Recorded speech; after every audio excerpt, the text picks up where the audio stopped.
За сайн байцгаана уу бүгдээрээ сайхан намарцгааж байна. За би энэ өвсөө зөөжлээ. Энэ хадлан хатхаас юу н хамгийн одоо залхуутай гэх юм жоохон төвөгшөлтэй энэ өвс зөөж хашаанд оруулах. Тэгээд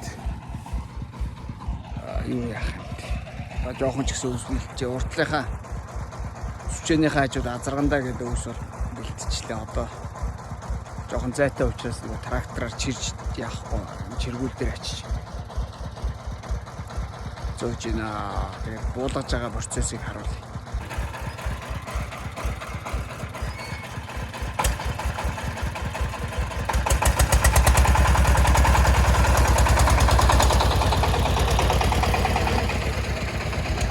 За огшиж.